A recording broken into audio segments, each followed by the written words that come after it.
Welcome to Conversations. I'm Muqtedar Khan, your host, and today I'm going to talk to you about what else is there to talk about? President Donald Trump's tariffs and the tariff arrangement that he has now with Pakistan. Pakistan is not a major trader with the United States. Pakistan's total trade with the U.S. in goods and merchandise is about $7 billion, which is just 5% of what is India's trade. India trades about $140 billion, and Pakistan does $7 billion of annual business with the US. So India is 20 times bigger. However, there are some very peculiar and unusual circumstances in the deal which make it a kind of a special deal between the US and any other country, and we will talk about that. And but the question, the big question that it raises is that is Donald Trump using the tariffs to realign his or America's role in South Asia?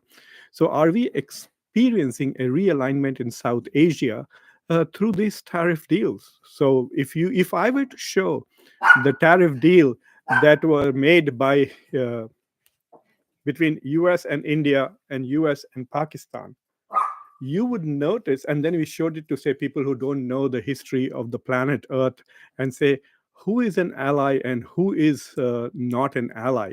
Who do you think people will pick when they look at what America has to offer to India in the tariff deals? The question then arises is there a major geopolitical alignment taking place, or something very minor, which is that Donald Trump is trolling India or using Pakistan to put pressure on India to get major concessions from India during the deal?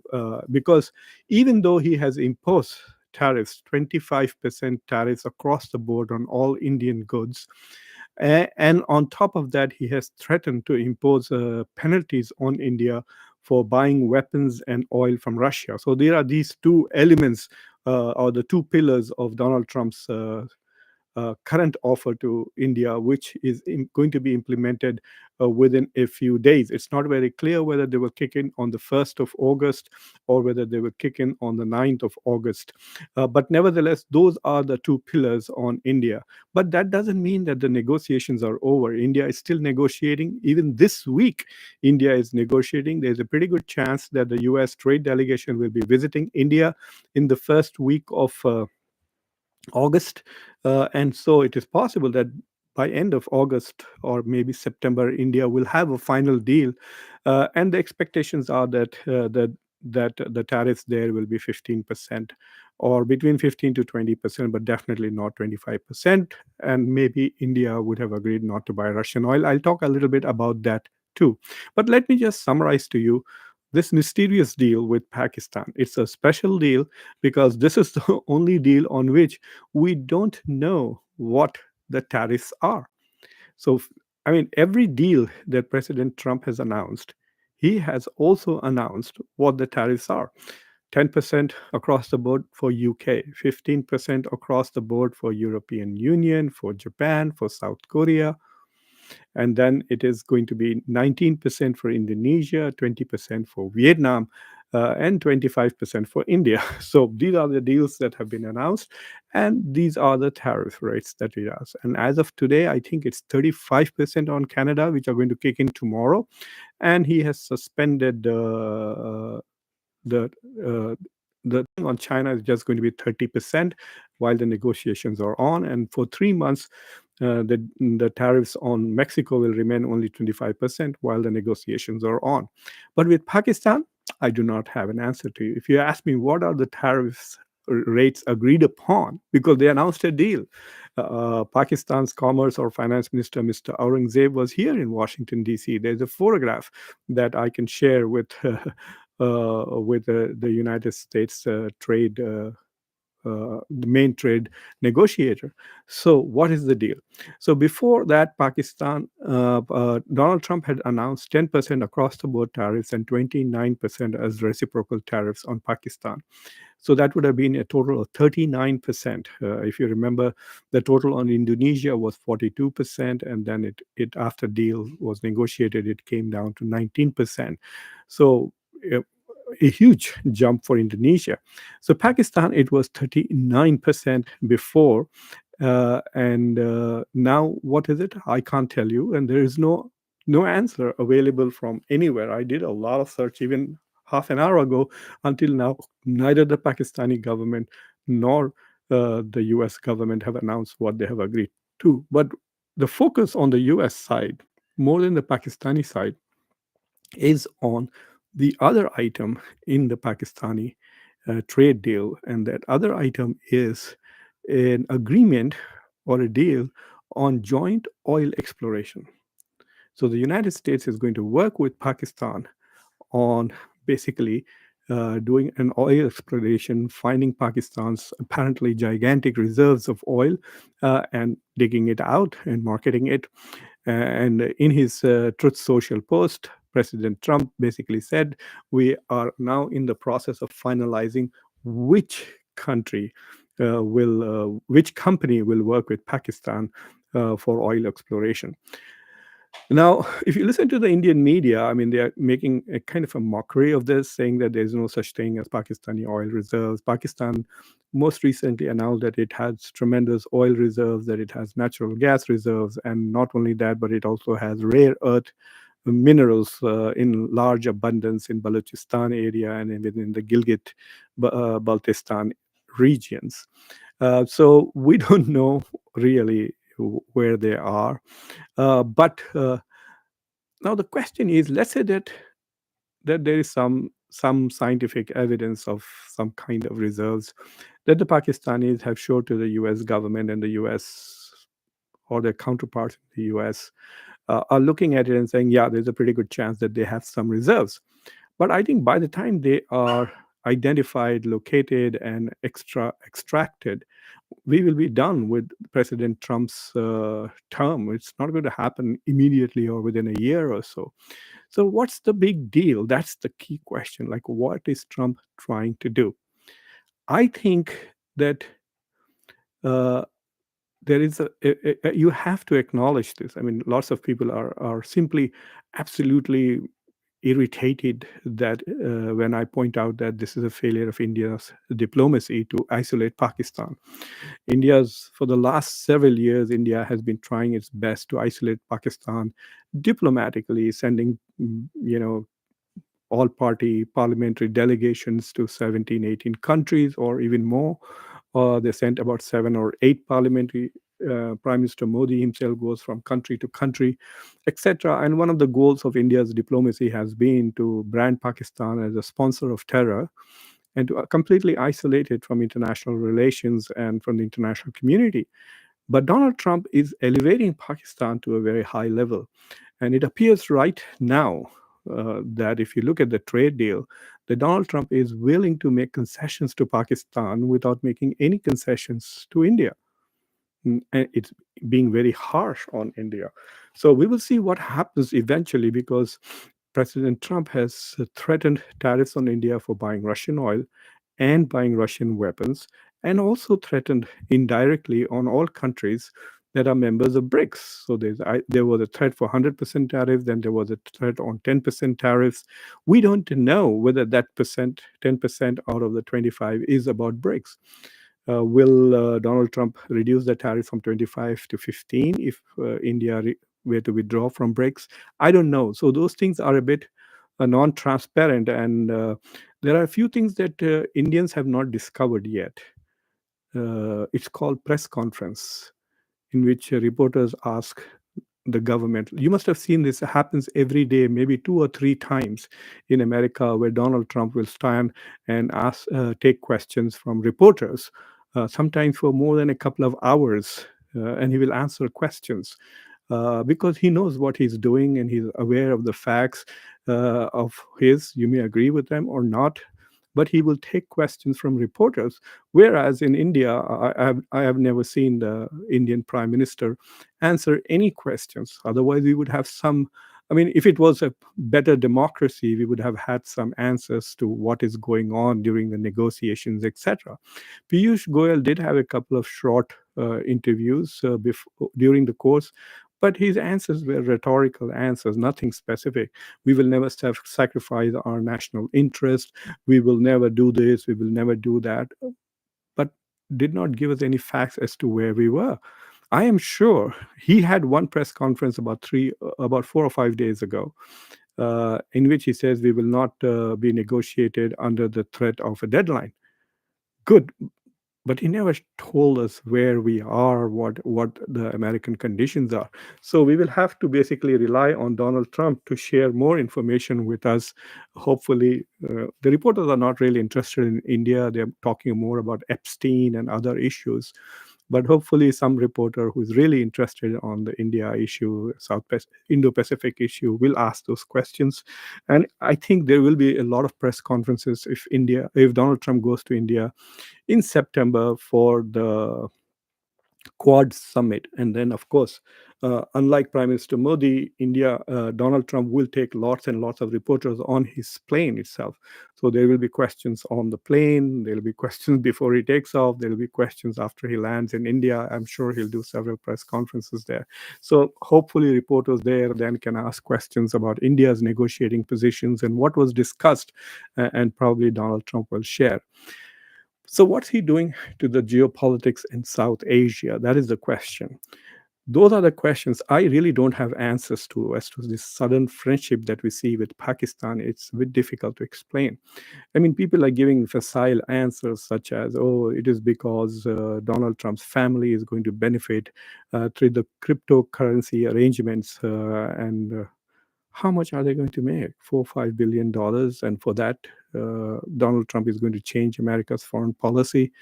I'm not very sure of that because Donald Trump can get that financial cooperation from the Pakistani government without having to bend backwards as much as it has. Basically, there's absolutely zero penalties on Pakistan for what it has done for cross-border terrorism or its connection to Pahalgam, etc. There is absolutely no connection at all. So that is the number one question to me is it just because that Pakistan has such certain kinds of natural resources that America has a confirmed understanding that it has, like it has made a deal with Ukraine? Some of those lithium mines are now under Russian occupation in Ukraine, but America is aware that Canada has some reserves, Greenland has reserves of rare earth materials, and China has been squeezing the world on supplies. China controls 70% of rare earth minerals, and in context of that, the is Donald Trump uh, leaning so much towards Pakistan? The counterterrorism logic does not work. ISIS and Al Qaeda are not that big a threat, even though they still survive in Afghanistan. They are not as big a threat, especially to the US now, as they were before. So, pampering Pakistan in order to counter terror inside Afghanistan, I'm not very sure that that is as important as it used to be 10 years ago. So, what is Donald Trump trying to do? So, I have a couple of tentative hypothesis. I think number one, that Donald Trump is not as motivated in his thinking by geopolitics as, say, Joe Biden was. So, under the Joe Biden administration, geopolitics and the contest for hegemony in Asia between the US and China was paramount. And so, in order to continue to dominate China in Asia Pacific and to protect Taiwan, uh, Biden was willing to accommodate India to such a great extent, assuming that India will help the US counterbalance China in Asia. I think Donald Trump does not feel that compulsion. He doesn't feel that he needs India to counterbalance China when he can directly punish China through tariffs, which he's done. But he can also directly negotiate with China, which he's doing. As you can see this week, the first week of August is going to be all about China and maybe Canada. So he thinks that maybe he can deal directly with China and does not feel the pressure that he needs to negotiate or accommodate India and India's peculiarities. One interesting argument that the Donald Trump's administration has made for people who are critical of his foreign policy is that if tariffs are so bad for America, if tariffs are going to destroy America's economy, if tariffs are going to raise the cost of goods and inflation, if tariffs are so bad, then why do other countries have them? Which is a very good country. Why does India have tariffs? Some of India's tariffs are 150%, 200% on cars, on liquor, on alcohol, on food materials. If tariffs that Donald Trump is imposing are so bad, then why do countries have tariffs? Why does Europe have tariffs? Europe is now imposing more and more tariffs on China. If they are such a bad thing, why is that a strategy? So that is a very, very good question. And let me tell you that people who in this country who are for free trade, both on the Republican side as well as the Democratic side, have completely failed to answer that question. If tariffs are so bad, then why do other countries use it, especially developing countries? If it is a bad, it should impede their development. Why does India feel that tariffs will protect India's industries? And if tariffs can protect India's industry, why can't they protect American economy also? So that's a fair enough question, which I will try to bring in some prominent economists and discuss with them this specific question. If tariffs are so bad, then why do other countries have them? And what will it do if America has them? So until now, everybody had free access to the American market, including India, including Pakistan. And then they were all imposing tariffs. Now, Pakistan, this much we know, is reduced its tariffs even on American agricultural products. So, soya beans from the United States will be shipped to Pakistan. So, Pakistan has opened its agricultural market to US goods, which is kind of a game changer in South Asia. So far, there have been only two deals. I don't know what's happening with Bangladesh. And right now, if Pakistan has got a tariff rate which is less than 25%, then Pakistan is going to have a major strategic advantage over India and Bangladesh, because the biggest export for both Bangladesh and for Pakistan to the US is garments.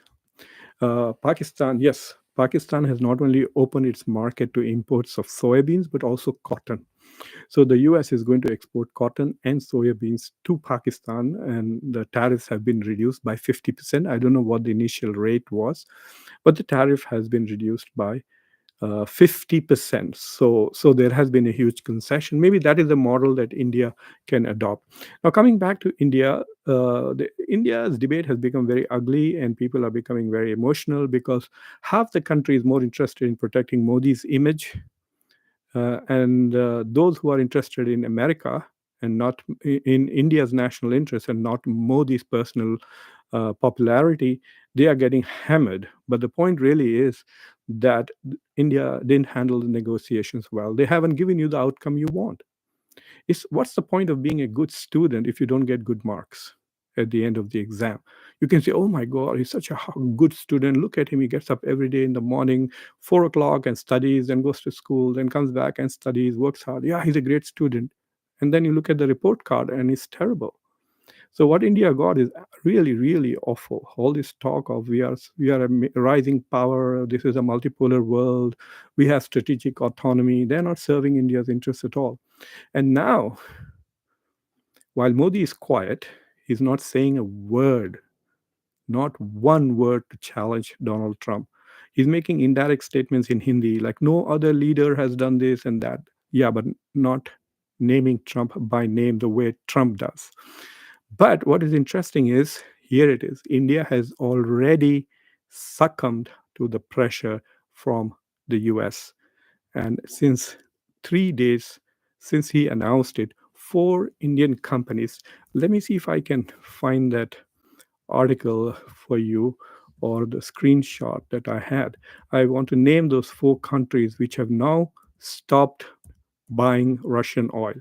So the oil was bought by, okay, so this article is called Indian Strait. Let me post it because people think that there are a lot of people who are like Modi bucks who come here just to, and they assume that I'm cooking these facts. This is straight from Indian India's Economic Times article, and I will show you what the article says, and then you can see for yourself what the article says. Oh my God, where is it?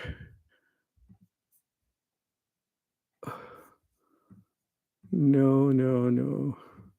So the article is in Economic Times, and the article says that four of India's oil companies have started already um, not buying Indian oil. Here it is.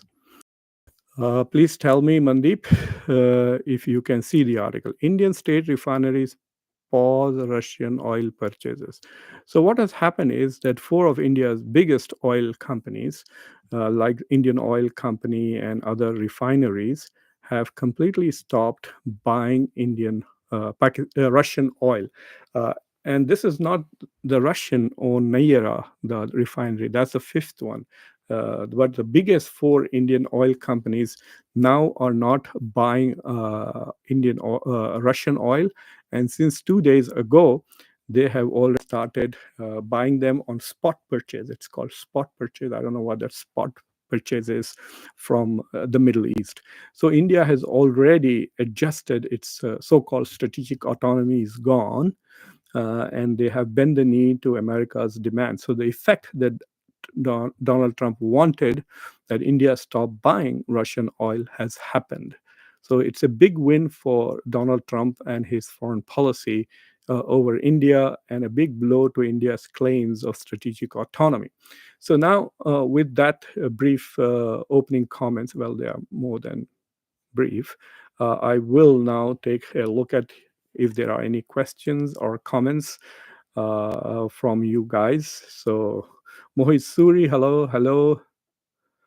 Mohit Suri, I don't know what you mean. Trump is out of line. Like out of line, which line? He's the president of a sovereign country, and the people have his mandate. There's reasonable support for what he wants to do. Some right now the indications are that people are a bit unhappy with some of the tariff stuff that he's doing, but he's an elected president of the United States, and I don't know what you mean by out of line. Lots of people are out of line wherever they do. And he's trying to prove, and it's about Gundagardi that you're saying that he's acting like a thug. Well, you have a superpower in India. Why doesn't India balance the US? The rising power, it's a multipolar system, isn't it? How many times has Dr. Jaishankar said this is a multipolar world in which India is a power and Russia is a power and China is a power? And so if you have a Gunda in your mahalla and you are a big shot, go stop it. So I don't think so. India behaves the same way in South Asia without providing any evidence connecting Pakistan to Pahalgam. India attacked Pakistan and said this is the new normal. Well, that is what Donald Trump is saying. This is the new normal. I will impose tariffs if you impose tariffs on my country. And if nobody wants American tariffs, they should remove their tariffs. He has had a huge success in getting free access to the markets of European Union, 0% tariffs on American goods, Japan 0%, Vietnam 0%, and Indonesia 0%. That is huge. That's close to 35% of the global GDP that America now has at 0% tariffs. So from a purely American perspective, Donald Trump is doing a pretty good job. Mandeep Kumar, if Pakistan get good deals, what's wrong with that? I'm not saying there's anything wrong with that or anything right with that, Mandeep. What I'm trying to say is that until now, we thought that Donald Trump was the best buddy of Narendra Modi. Remember, after the Donald Trump election, I must have said on various shows, not just on my channel, but the other channels that I go to, both in English and Hindi channels in India, that don't confuse America first with Hindu first, or Hindutva first, or Bharat first, or Modi first. America first means America first. But in India, they were doing havans, they were doing puja for the success and election of Donald Trump, because he was Modi's buddy. And so they thought that Donald Trump will become president. He's going to appoint all of these pro-India people. So India is running America right now. with Tulsi Gabbard as the director of national intelligence and Patel as FBI director. So India has taken over America. Blah blah blah blah blah. Where are all these pro-India people? Where is Vivek Ramaswamy? He's in Ohio campaigning for governor. He has zero say in Washington now. So that is the point I'm trying to say, is there's a realignment taking place in South Asia. Is America-US relationship in jeopardy? And one consequences of that jeopardy is better US-Pakistan relations. Apparently, when Trump hosted Asim Munir in the White House, the Indian government protested very strongly but privately.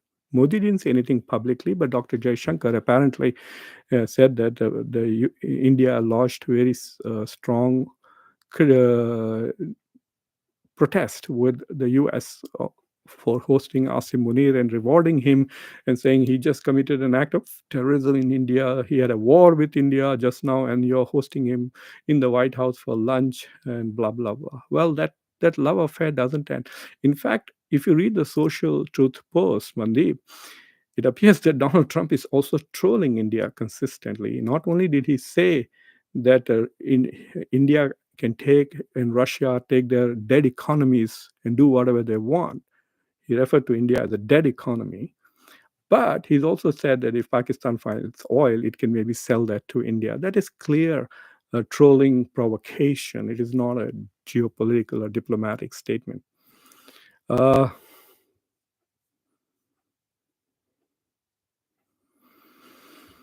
all right.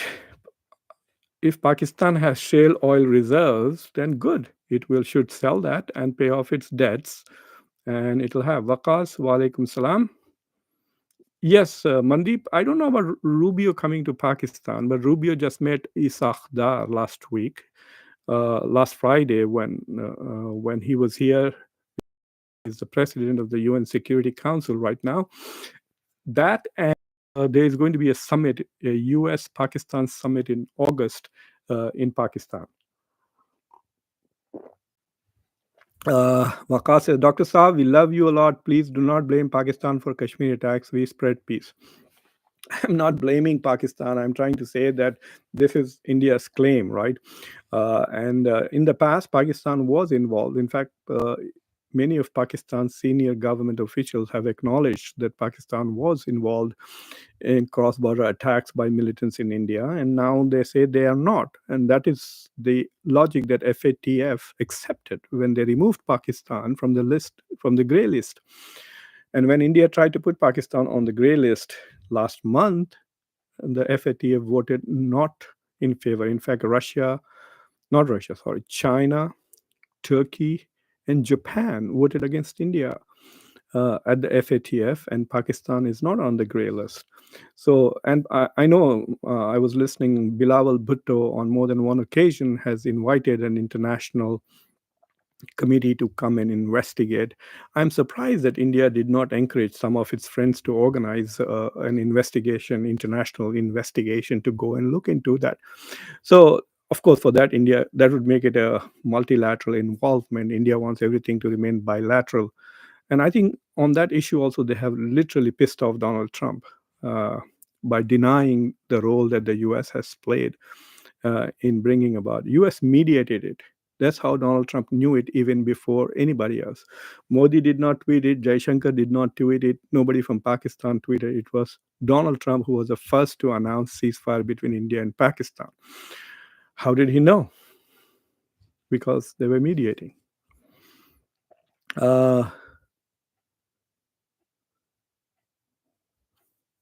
Tanushree, Reuters copy. Check articles already mentioned, not confirm more Russian oil. I've shown you the article from Economic Times, Tanushree, that they are not buying Russian oil. So you decide for yourself. Share a link here at the bottom of what you are trying to say. And I will be happy to show it to the people right now. If more oil is coming to India, this is all rubbish. Don't spread false propaganda. Share me the link, the Reuters link. Okay, so we have some Dog poo in the house. Let me just clean the house, please. Okay, that is done. Uh, I don't know. So if there was no oil reserves in Pakistan, as you said, Tanushree, then it is all the more funny that Donald Trump is using that as an excuse to give Pakistan a better deal. Uh, uh, you're welcome, Waqas. Thank you very much for your duas. And Mohit, not really.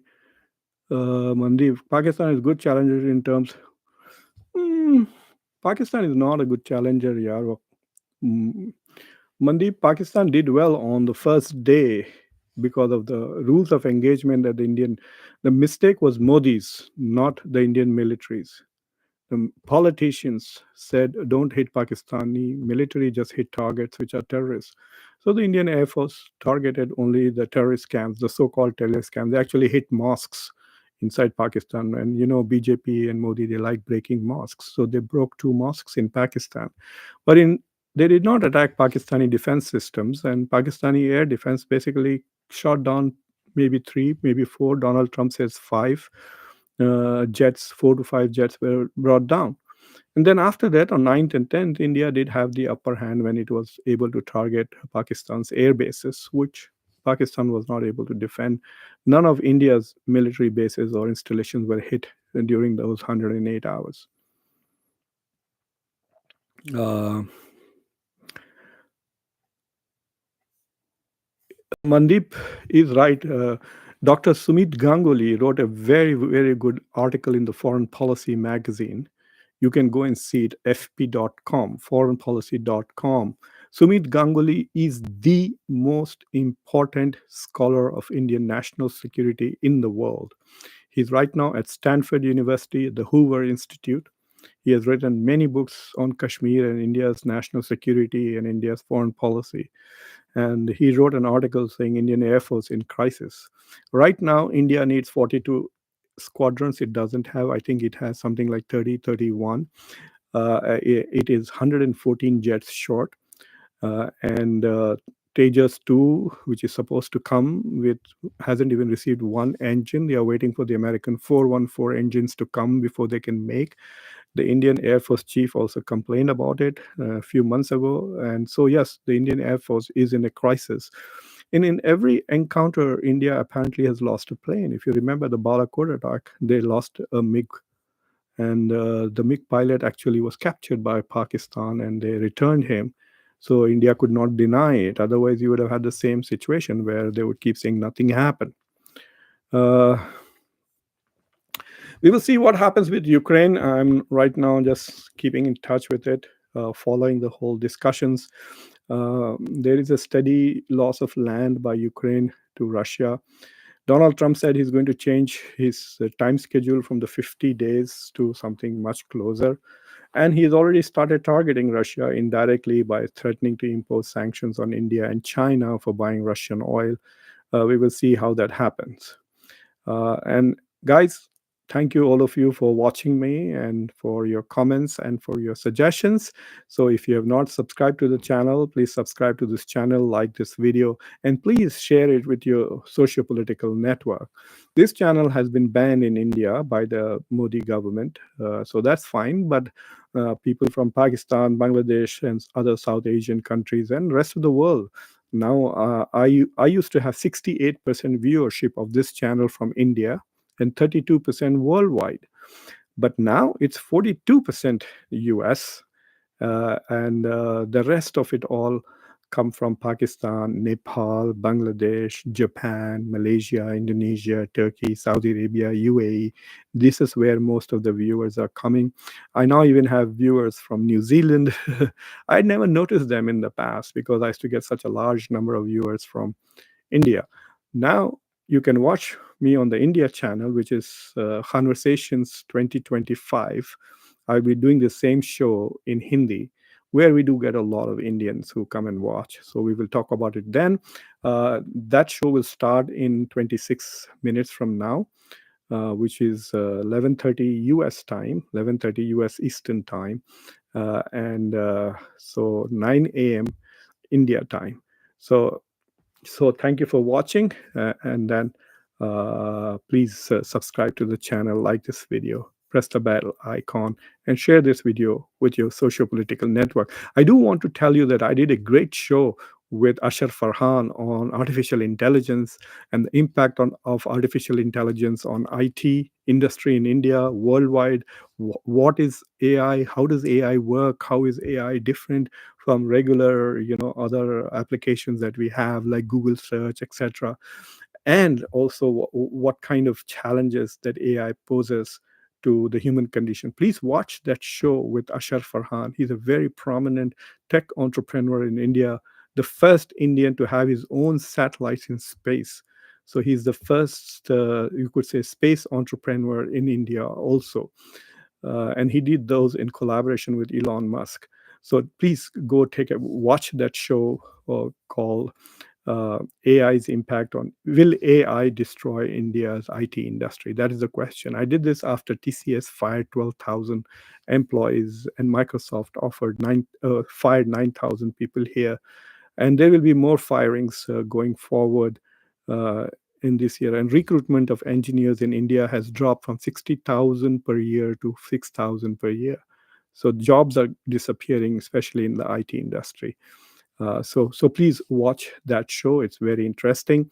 So until next time, I'm your host Muqtedar Khan. Take care.